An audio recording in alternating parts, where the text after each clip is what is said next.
আসসালামু আলাইকুম ওরহমতুল্লাহি ওবারাকাতুহু। 1 মিনিট মাদ্রাসা ইউটিউব চ্যানেলে সম্মানিত দিনী ভাই বোনেরা, আমি আশা করি আল্লাহ রব্বুল আলমিনের অশেষ মেহেরবানি এবং দয়াতে আপনারা সকলেই ভালো আছেন, সুস্থ আছেন। আলহামদুলিল্লাহ, আজ অত্যন্ত গুরুত্বপূর্ণ একটি ভিডিও নিয়ে হাজির হয়েছি।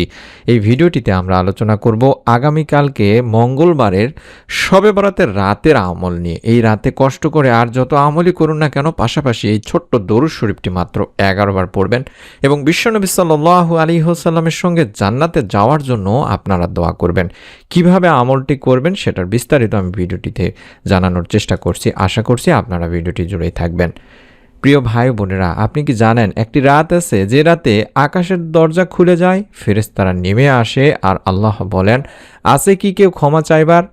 আমি ক্ষমা করব।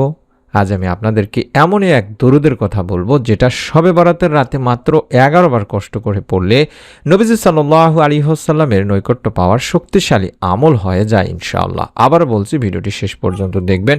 শেষে এমন একটি দোয়া বলবো যেটা আপনার জীবন বদলে দিতে পারে ইনশাআল্লাহ। মূলত শবে বরাত কি দিনী ভাই বোনেরা? শবে বরাত মানে হলো ক্ষমার রাত, মাগফিরাতের রাত, নাজাতের রাত।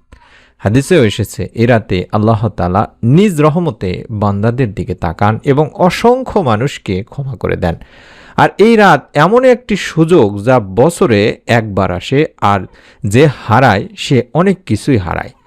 তাই আজ আমরা এই রাতে বেশি বেশি করে আমল করব। আজ আমাদের জীবনে অশান্তি, ঋণ, রোগ, সন্তান না থাকার কষ্ট, দুঃখ, কান্না কারণ কি আপনি ভালো জানেন, বা আপনি আল্লাহ তাআলার কাছে চাওয়ার জন্য এই রাতটাকে বেছে নেবেন। আমরা নবীজি সাল্লাল্লাহু আলাইহি সাল্লামের সঙ্গে যোগাযোগটা কমিয়ে দিয়েছি, আর সেই যোগাযোগের নামই হলো দরুদ শরীফ। অনেকেই সারাদিন দরুদের আমল করে থাকেন, আবার দেখেন কেউ সারাদিন একবারও দরুদ শরীফ পড়েন না। কিন্তু দরুদ এতটাই ফজিলতপূর্ণ আমল যেখানে আল্লাহর রাসূল সাল্লাল্লাহু আলাইহি সাল্লাম নিজে বলেছেন, যে ব্যক্তি আমার উপর একবার মাত্র দরুদ পাঠ করবে, শুধু একবার, আল্লাহ রব্বুল আলামিন তার উপর 10টি রহমত নাজিল করবেন। সুবহানাল্লাহ, সুবহানাল্লাহ। সহিহ মুসলিম শরীফের একটি হাদিস। আরেক হাদিসেও এসেছে, কঠিন কিয়ামতের দিন আমার সবচেয়ে নিকটবর্তী হবে সেই ব্যক্তি যে দুনিয়াতে আমার উপর বেশি বেশি দরুদ পাঠ করেছে। তিরমিজি শরীফের একটি হাদিস। তাই দিনী ভাই বোনেরা, নবীজি সাল্লাল্লাহু আলাইহি সাল্লামের নৈকট্য মানেই হলো জান্নাতের আশা করা, শাফায়াতের আশা করা এবং আল্লাহর ভালোবাসা পাওয়া। আমি আমার সম্মানিত দিনী ভাই বোনদের জন্য যতগুলো ভিডিওতে ভয়েস দিয়ে থাকি, হাজার হাজার ভিডিওতে ভয়েস দিয়ে থাকি, সেই প্রত্যেকটি ভিডিওতেই আমি আপনাদেরকে বলে রাখি যে আপনারা 2টা আমল আঁকড়ে ধরবেন মৃত্যুর আগ পর্যন্ত। একটা হলো দরুদ আর একটা হলো ইস্তেগফার। এই 2টি আমল সারাক্ষণ করার চেষ্টা করবেন। সারা দিন অন্তত একবার করে হলেও পাঠ করবেন। প্রত্যেক নামাজের পরে অবশ্যই অবশ্যই নিয়ম করে দরুদ ও ইস্তেগফার পড়ার চেষ্টা করবেন। আর যদি পারেন তাহলে সুবহানাল্লাহ, আলহামদুলিল্লাহ, লা ইলাহা ইল্লাল্লাহ, আল্লাহু আকবার, অথবা সুবহানাল্লাহি ওয়া বিহামদিহি সুবহানাল্লাহিল আযীম, এগুলো বেশি বেশি করে পড়বেন দিনী ভাই বোনেরা। এই আমলটি সম্পর্কে অনেকে আবার প্রশ্ন করেন যে ভাই 11 বার কেন পড়ব? শুনুন, 11 সংখ্যা ইসলামী আমলে বরাবরই ব্যবহার হয়েছে, যেমন তাহাজ্জুদ, জিকির, নফল ইবাদত। 11 মানে হলে অল্প কিন্তু নিয়মিত, সহজ কিন্তু গভীর। কষ্ট সহকারে পড়লে এর প্রভাব অনেক বেশি হয়, তবে আপনি বেশিও পড়তে পারেন, কোনো সমস্যা নেই। যত বেশি পড়বেন তত বেশি ভালো। একবার পড়লে যদি 10 বার আল্লাহর রহমত পাওয়া যায়, 10টা গুনাহ মিটিয়ে যায়, আল্লাহ তাআলা যদি 10 বার আপনাকে সম্মানিত করেন, মর্যাদা বৃদ্ধি করেন, তাহলে আপনি যত বেশি পড়তে পারবেন ততই ভালো। কম করে হলেও অন্তত 11 বার পড়ার চেষ্টা করবেন, তাই আমরা বলে থাকি। এই শবে বরাতের রাতে আমল করলে কি হয় সেটা আমি আপনাদের সামনে তুলে ধরছি। দিনী ভাই বোনেরা, শবে বরাতের রাতে যে ব্যক্তি ওযু করে মনোযোগ দিয়ে দুনিয়ার কথা ভুলে গিয়ে কষ্ট করে 11 বারও যদি কেউ দরুদ শরীফ পড়ে, তখন আল্লাহর রহমত তার প্রতি নাজিল হয়। সুবহানাল্লাহ। ফেরেশতারা তার জন্য দোয়া করেন। সুবহানাল্লাহ। গুনাহ মাফের দরজা খুলে যায়। নবীজি সাল্লাল্লাহু আলাইহি ওয়াসাল্লামের নৈকট্য লাভ হয়। জান্নাতের পথে চলা সহজ হয় ইনশাআল্লাহ। আমরা নিশ্চয়তা দেই না, কিন্তু আশা করি যে আল্লাহ রাব্বুল আলামিন তার দয়ায় জান্নাত দান করবেন, বিশ্বনবী সাল্লাল্লাহু আলাইহি ওয়াসাল্লামের সঙ্গে জান্নাত নসিব করবেন। দরুদ শরীফ কিভাবে পড়বেন? খুবই সহজ। শবে বরাতের রাতে এশার পর আপনারা বা তাহাজ্জুদের সময় চোখ বন্ধ করে হৃদয় দিয়ে এই ছোট্ট দরুদটি 11 বার পড়বেন। আমি সবসময় ছোট দরুদগুলো শিখিয়ে দেই। চাইলে দরুদে ইব্রাহিম পড়া সবচেয়ে উত্তম। আবারও বলছি, দরুদে ইব্রাহিম পড়া সবচাইতে উত্তম। আল্লাহুম্মা সাল্লি আলা মুহাম্মাদিন ওয়া আলা আলি মুহাম্মাদ, আল্লাহুম্মা সাল্লি আলা মুহাম্মাদিন ওয়া আলা আলি মুহাম্মাদ, এভাবে 11 বার পড়ার পরে আপনি বলবেন যে হে আল্লাহ, এই দরুদের বরকতে, এই দরুদের ওসিলায় আমাকে নবীজি সাল্লাল্লাহু আলাইহি সাল্লামের উম্মত হিসেবে কবুল করুন, আমার গুনাহকে মাফ করুন, আর জান্নাতে বিশ্বনবী সাল্লাল্লাহু আলাইহি সাল্লামের সঙ্গে আমাকে স্থান দান করুন। এভাবে আপনারা দোয়া করবেন।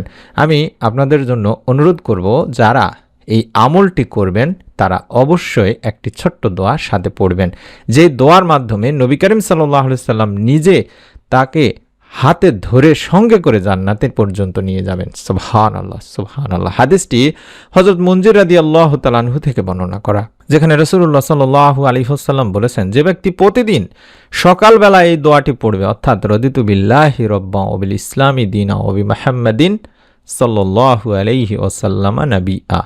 ছোট দোয়া দেখে দেখে পড়লেও হয়, মোবাইলে স্ক্রিনশট নিলেও হয়, কিংবা আপনি খাতায় লিখে নিলেও হয়। রদিতু বিল্লাহি রাব্বান ওয়া বিল ইসলামি দীনা ওয়া বি মুহাম্মাদিন সাল্লাল্লাহু আলাইহি ওয়াসাল্লাম নাবিয়্যা। এই দোয়াটি আপনারা পড়বেন দিনী ভাই বোনেরা।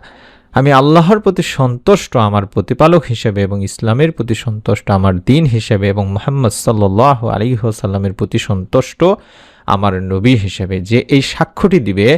বিশ্বনবী সাল্লাল্লাহু আলাইহি ওয়াসাল্লাম বলছেন যে আমি তার দায়িত্ব নিলাম, কিয়ামতের দিন আমি তাকে তার হাতে ধরে জান্নাতে নিয়ে যাব।